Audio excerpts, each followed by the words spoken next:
Na-try niyo na ba mag-staycation sa Asian Hospital? At dahil catering is life, motherhood is life, and TikTok is life, eto na ang mga pagbubunga ng paghihirap ko ng buong Burma. Ayan, so para sa mga hindi nakakaalam, matagal na ako may sleep disc. Nag-umpisa yan when I was 17 years old. Pag ako ay mabigat ang trabaho at saka tumataba, umaatake ang aking back pain. And I ended up driving myself to the hospital kasi hindi ko na talaga kinaya after namin magsandamakmak na pack meal nitong huli lang. Anyway, here's a vlog of what I ate all throughout my stay in Asian. So, sa ER pa lang, nagbigay na sila ng pack meal. Meron siyang fried rice, merong embutido at saka melon. Nung una, hindi ko alam kung ano yung kinakain ko. Embutido pala. Akala ko kung ano lang na giniling. Pero masarap yung melon. I like the melon. Nung finally na-admit na ako doon sa room, ito naman yung dumating na tray. Nagulat ako ang dami. Meron siyang sabaw na kasing alat ng pawis ko. Tapos wala na siyang ibang lasa kung hindi puro texture na lang. Parang ano, dami niyang slurry. Ito talaga nagustuhan ko yung sumunod. Humba ng may sakit. Lasa siyang humba, pero dapat may sakit ka para sumarap siya. Ganun. Tapos habang kumakain ako, naiinis na ako. Kasi alam ko talaga, hindi ko naman first time ma-admit sa Asian. Alam ko talaga, masarap yung food nila. So, nagtaka ako, ba't ganito yung mga pagkain na sinaserve nila? Nakakainis. Eto na, binigyan ko pa ng chance yung gulay. Pag unang subo mo pa lang, lasang magic, sarap na. So, hindi ko na naman inubos kasi hindi ko talaga kinaya yung lasa mga kamarishe. Hindi ko alam kung dahil sa gamot. Pero masarap yung pakwan nila. It was really good. Wala tayong magawa mga kamarishe. Dumating na ulit yung ating dinner. And ito mukhang promising talaga siya mga kamarishe. So, here naman is corn soup. Unang higop mo pa lang mga kamarishe. Lasa siyang pang 50 packs pero dinilute pang 350 packs. Ganun. Ito naman yung kalabasa. Lasa siyang masustansya. Hindi ko kinaya, be. Kung matabang yung kahapon, mas matabang yung ngayon. Tapos may nakita kong paper nakasingit under the plate.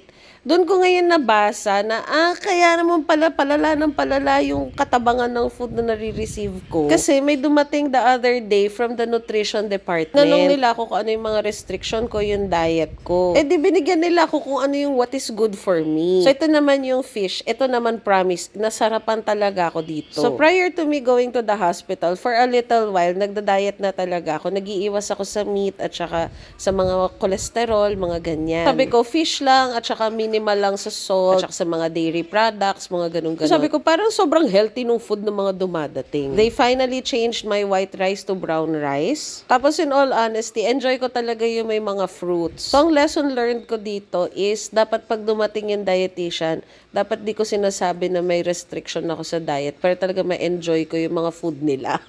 Charot. Here's another meal that I got. Actually, mamahalin yung mga nilalagay nila. In fairness, yung mga kusinero nila ay magagaling kasi talagang restricted yung diet. And sinusunod nila yung mga less sodium, talagang walang oil, sumatabang. What do you expect? Healthy na diet. Habang kinakain ko to, naalala ko talaga yung bungad sa akin ni Doc. Dumating siya, Bi. Akala ko i-explain niya sa akin kung ano yung condition ko, kung lumalaba ko o hindi. Eh, nakatayo ako at that time. I came from the restroom. Unang pagkita pa lang sa akin ni Doc, mula paa hanggang ulo. Diretso, sabi niya, you're so fat. Hindi ng buhay to. Sabay banat ng, you need to lose weight. That's all. Alam mo yun, parang ang dami ko pang tanong sa sitwasyon ko. Yun lang daw talaga. No therapy, just pain management, and I really have to lose weight. So at that point, nainis na naman ako sa katawan ko. Naghalo yung self-pity kasi may PCOS ako. Stressful yung work ko. Laging puyat. Lahat ng formula para bumagal yung metabolism mo at tumaas yung resistance mo sa insulin, nangyayari na talaga. Kaya ayun, habang kumakain ako, in-enjoy ko na lang at sinabi ko sa sarili ko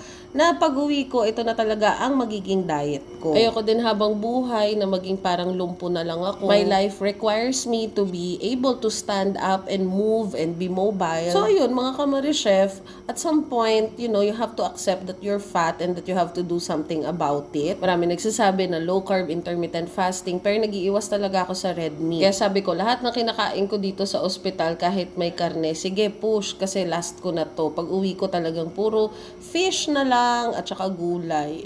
Di ko alam kung kakayanin ko to. Habang kumakain ako, actually naiisip ko kung gaano kasarap yung McDo. Ang sarap ng Goto Batangas, ang sarap ng Lomi Batangas. Alam nyo yun? Hindi rin ako maka-workout kasi hindi rin ako pwedeng magagalaw at lalong sasakit yung likod ko. Tapos kakain pa ng braised beef tendon noodles yung asawa ko sa harap ko. Galing pa sa North Park habang ako isda lang. Ayan, so for 2024, wala tayong choice kung hindi magiging healthy ang ating mga options sa pagkain. I'm not in a hurry to lose weight, but I'm hopeful that, I can discipline myself. Doon lang muna tayo mag-umpisa. Nakayanin kong disiplinahin ang sarili ko. Bye-bye!